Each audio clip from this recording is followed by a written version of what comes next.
Bonjour! Boum, chocolat. Je ne m'attendais pas à ça, hein? Cerveau droit. Clac! Cerveau droit. OK. Aujourd'hui, on va parler maintenant du cerveau gauche. En passant, si vous êtes sur YouTube, abonnez-vous, s'il vous plaît. On poste plein de vidéos, on poste pas les mêmes choses sur tous les médias sociaux. On est sur Facebook, podcast, Instagram. Amusez-vous. On est là pour vous apprendre des trucs. Puis quoi de mieux que le partager pour l'apprentissage? C'est gratuit, profitez-en.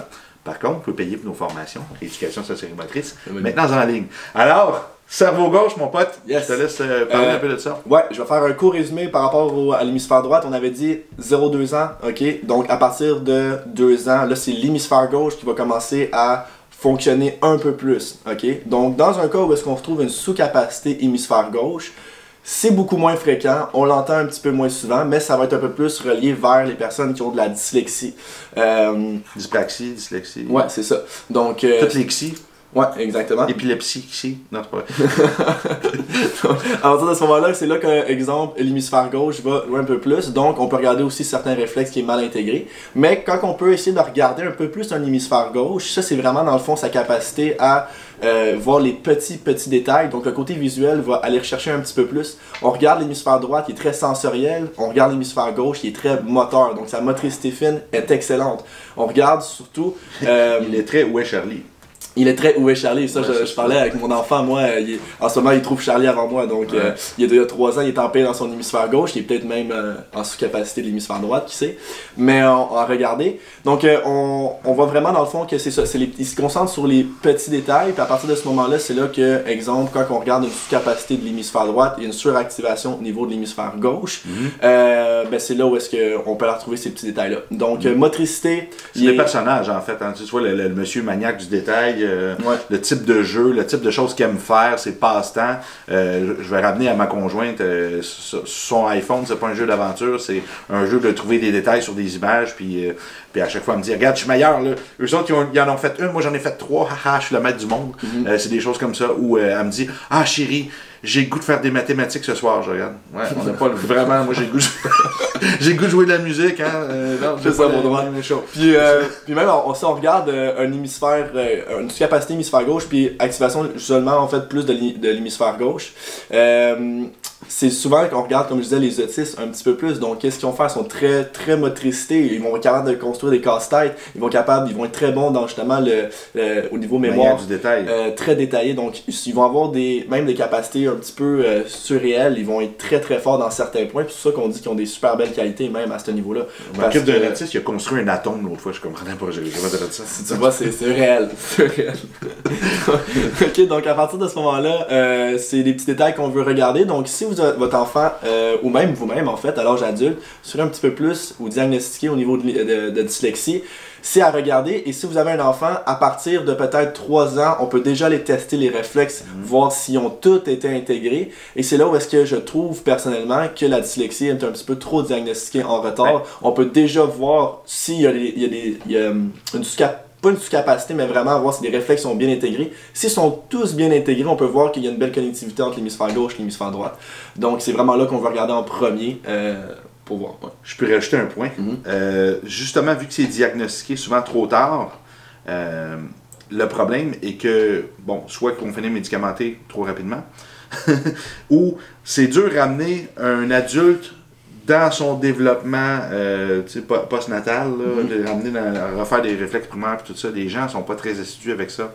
C'est compliqué. Ça se fait, mais la période d'apprentissage qui est la plus favorable, que l'enfant est à l'école, puis tout ça, qui est vraiment une courbe d'apprentissage spectaculaire, c'est en bas âge. Puis refaire ça en adulte, un coup qui a déjà une carrière ou qui a manqué sa carrière, ça peut arriver aussi, puis qui essaie de construire une famille, mais qui a des problèmes de comportement, qui a des ci, ça. C'est dommage parce que ça devrait être réglé avant. On voit, exemple, à 3 ans que en ce moment, ton hémisphère gauche n'est pas ce qu'il devrait être. On va tout de suite commencer à créer des stimulations sensorimotrices pour l'enfant pour éviter qu'il y ait un diagnostic qui se fasse. C'est une prévention qui devrait se faire. J'espère que ces capsules-là, évidemment, le but, c'est de ne pas faire un diagnostic, mais c'est pour vous aider peut-être à mieux comprendre votre enfant. Peut-être pas tomber en mode alarmiste puis de tout de suite envoyer chez le médecin puis tomber en médication. C'est qu'il y a de l'aide qui peut se faire.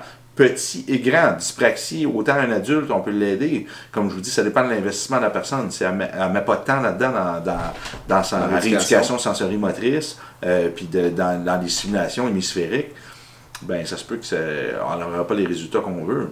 Puis la médication n'est pas non plus quelque chose à complètement nier. Ça peut vraiment aider une personne qui a un travail, puis tout ça, à l'aider à mieux performer. Mais je crois que ce qui devrait être fait, c'est une rééducation sensorimotrice, un rebalancement des hémisphères de par, des fois, seulement écouter de la musique d'une oreille, écouter un style de musique, des fois, ça va, exemple, les mélodies, ça va activer le cerveau droit, les rythmes, exemple, techno, etc., ça va pousser le cerveau gauche.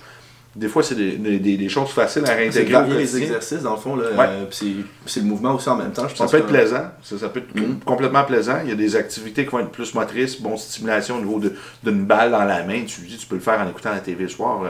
C'est pas compliqué, mais il faut que ça se fasse, il faut que ça soit évalué correctement. Puis ensuite, peut-être qu'avec l'opinion du médecin, peut-être commencer à changer les dosages au niveau de la médicamentation, puis amener progressivement la personne vers un état de normalité. C'est ce qu'on veut, en fait, c'est qu'une société fonctionne sans être tous malades, parce que c'est une société malade, c'est pas optimal. C'est pas optimal du tout. Ça fait pas beau dans les rapports mondiaux non plus. C'est pas intéressant pour l'immigration, les gens qui veulent venir d'un pays, tu dis que tout le monde est malade, ils ont toutes des maladies mentales, ils sont tous médicamentés, ils ont tous des problèmes auto-immunes, parce que l'immunité aussi va être reliée avec les hémisphères.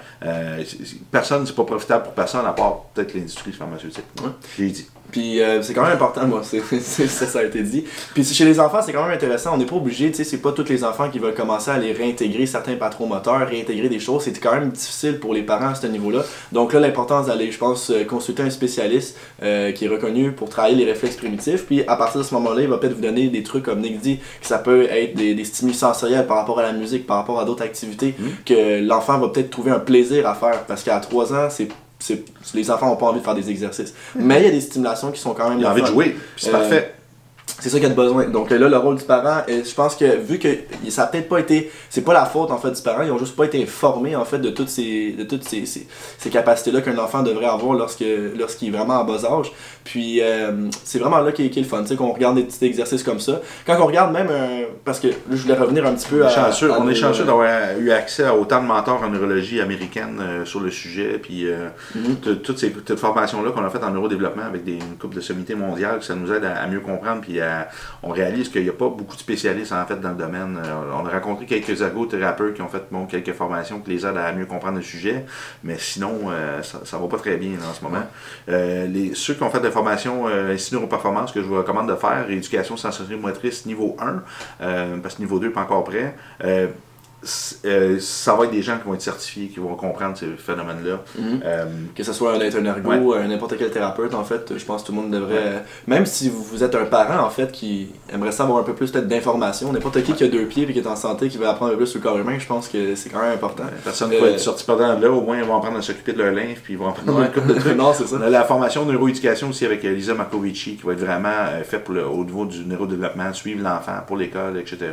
On a plusieurs projets comme ça en ce moment qui vont être vraiment intéressants avec des spécialistes mondiaux. C'est ce qui est top. Tu veux-tu me parler un petit peu plus du cerveau gauche? C'est ça, exactement.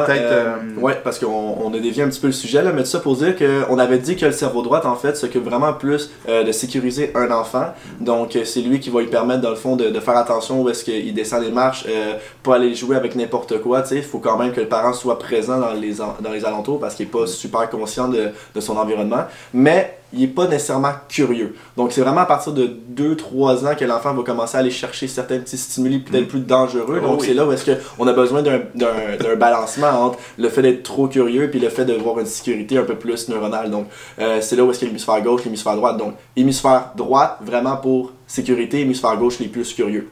Donc, ça se balance de gauche à droite à ce niveau-là. Puis, lui, vraiment, le cerveau gauche va être plus verbal. Donc, c'est lui qui va quand même verbaliser ses mots. Le nom, par exemple. Ouais, exact. C'est ce souci du détail-là qui se développe, l'intérêt au détail qui fait aussi la curiosité. Parce que le cerveau gauche, très curieux, souvent on voit des gens qui vont être des chercheurs, des scientifiques, des esprits très, très logiques, très mécaniques aussi. Parce que le côté très créatif va être ouvert, ne sera pas nécessairement curieux, tu comprends?